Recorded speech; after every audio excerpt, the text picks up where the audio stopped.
I've heard that all people are extensions of the creative world, which is still evolving. Just think of it as if we're all part of it.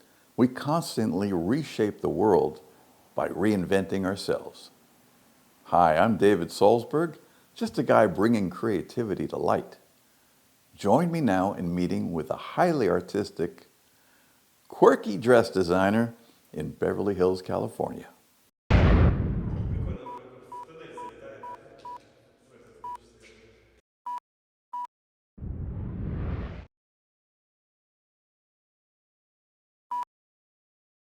This is one of the dresses that I have started promoting. It was inspired by a character, Hamlet character, Ophelia. I imagine it with like long, straight, maybe uncombed hair and a crown of flowers for something like this to create this kind of mood. It also has very intense silk stitch embroidery. It's English silk stitch, which I designed, and then my craftsman made it work. It has poetic sleeve that is full circle, made in chiffon. It has little lacing in the back, which is very like vintagey looking. All my clothes is made with many layers because I think women should have as many layers as she would like. My name is Inga Nataya. I am a designer. I've been a designer my whole life. I started making my own dresses and theater costumes when I was very little, probably 11, maybe younger, don't remember. I've always loved crafts. I've always designed and made things with my hands, crochet, macrame, embroidery. I always loved all this like little applications and altering my outfits with, creative things, basically. So it would be a normal practice to just pull the suitcase of my mom's or my aunt's old dresses and remake them into something, new. I have adopted this practice and I keep doing this. I basically feed my imagination with vintage design and then create very modern style out of them while implementing modern feet. I have a collection, I have a line, it's called Nataya, N-A-T-A-Y-A. You can look us up, nataya.com. I design special occasion dresses for women like me that are nostalgic for a fantasy era, basically. I'm thinking about all the apparel chain stores. They're selling us a uniform for every day. Do you think the way we dress can really tell others something about us? I became fashion designer because due to my background in theater, I understood the power costume has on people. The way you dress, that's the way you are perceived. If you dress in like a sharp suit, you look like a lawyer. You can win any lawsuit without even saying anything because you already appear as a person that is dressed for the job. You always have to dress the way you want to be perceived by people. Even if you don't wear elaborate styling, even if you don't pay attention to your style, it's still a chosen style. So whoever chooses to dress in rags, chooses to dress in rags to be perceived like a person that dressed in rags. Maybe they're in this mood, maybe they want to be humble, maybe they want to be seen as someone who doesn't appreciate expensive or well-styled or specifically styled outfits. I think everyone deserves to dress the way they feel to dress. I like to look like a pretty girl. I always like to look like a, pretty girl, so I like to dress pretty. Why did you choose this style of Hollywood glamour for your work? For me, always was important to be understood the way I am.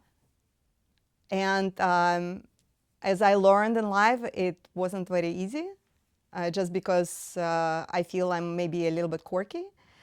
But I think when you dress a certain way, people immediately understand what it is that you represent. The style which I love and in which I design is for women that wants to be perceived as unique, as feminine, as delicate, as someone that's creative, and dresses creatively, as someone that understands history.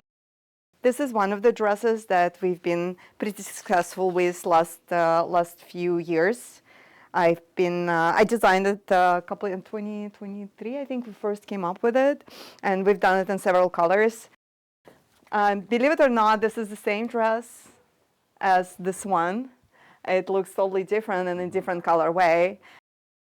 Most of my styles are very easy to wear. I call this style Bohemian Luxe because it does look luxurious, and it's made of luxurious materials. However, you can see someone like that walking in the nature or beach wedding, garden party.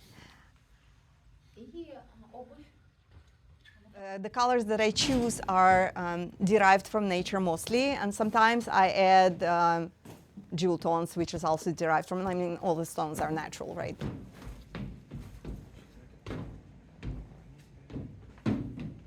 And I like to layer different colors together.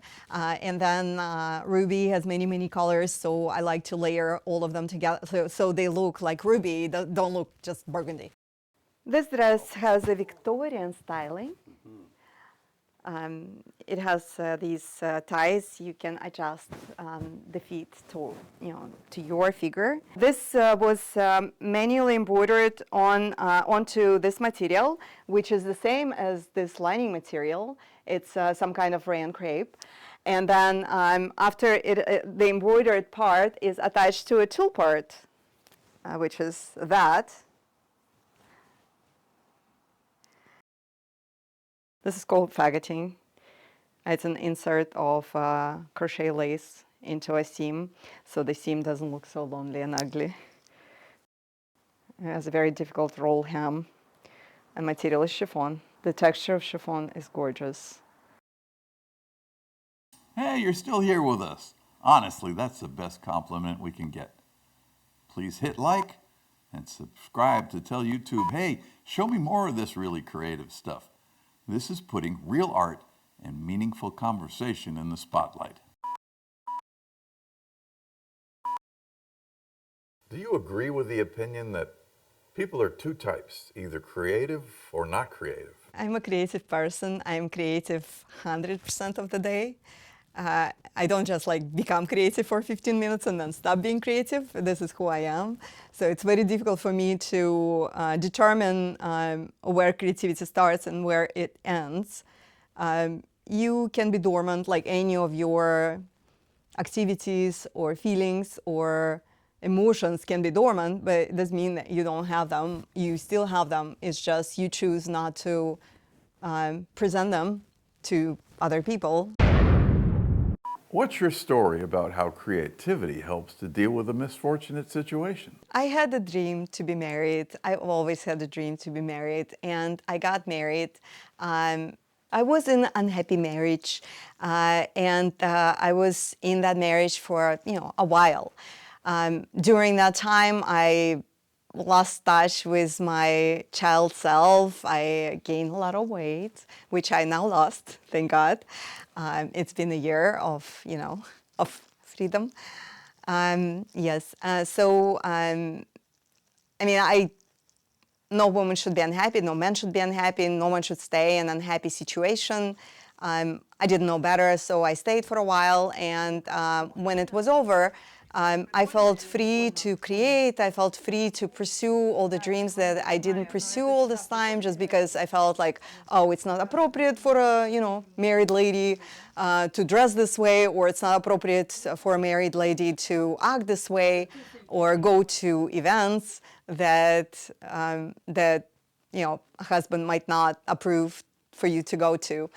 So yes, obviously, I don't know how much of that was actually forced onto me or I forced myself into, but my creativity helped me get out of this feeling of being repressed or feeling burdened by past experiences.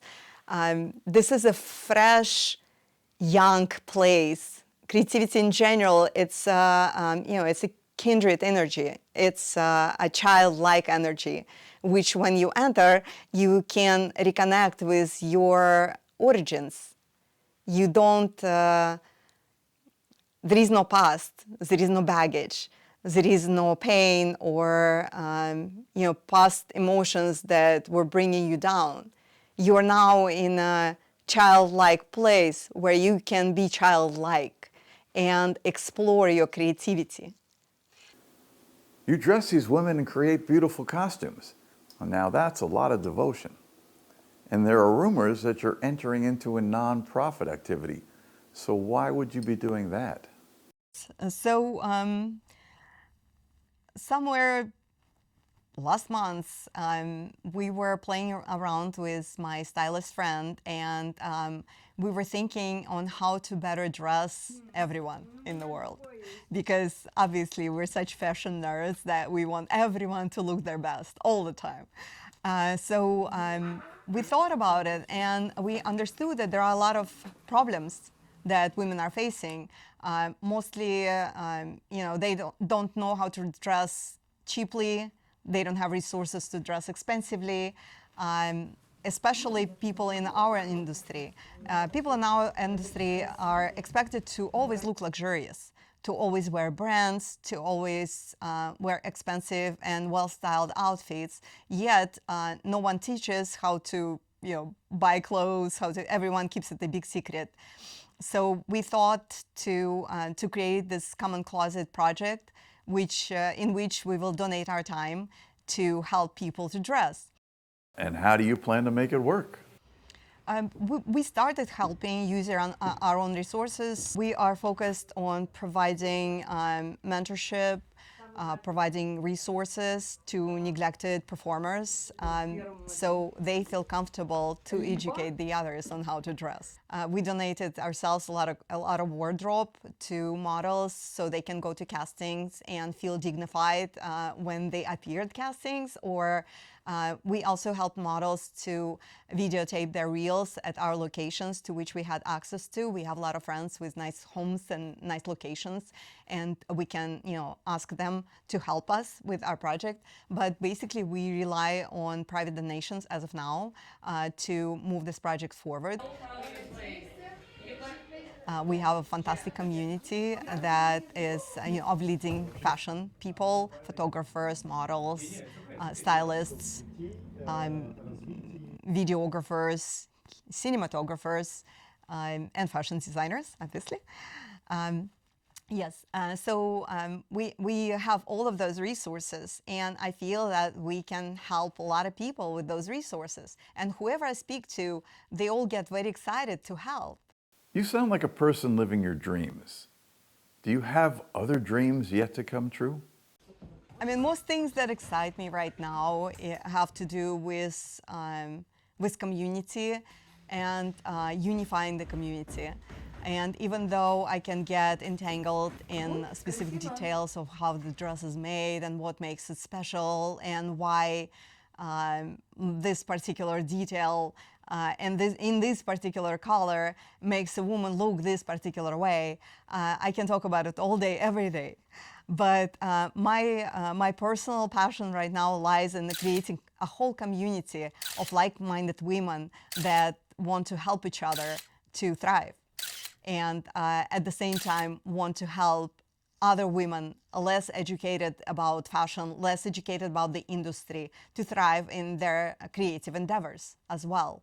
So my passion lies in meeting as many people that want to teach or want to learn or want to make their life a little bit uplifted, or want to learn how to gain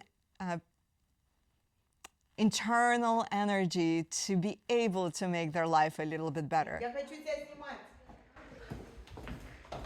I just imagine this world in which it's not from the past, it's not from the present, it's not from the future, it's from imagination.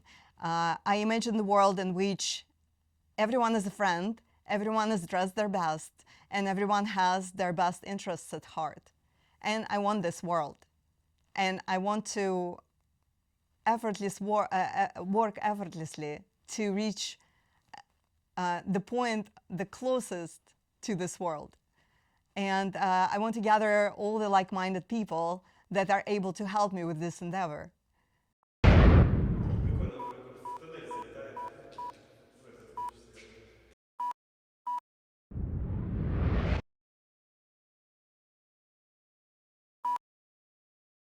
Thank you for watching the show. Share in the comments what you think about our guests' creations and a chance to provide a nice dress for everyone. The like button is here to tell YouTube this episode is valuable and interesting. And of course, subscribe to make sure you join for another creative conversation. We are turning off our spotlight. Stay tuned. This is Stand Up Boomer, David Salzberg.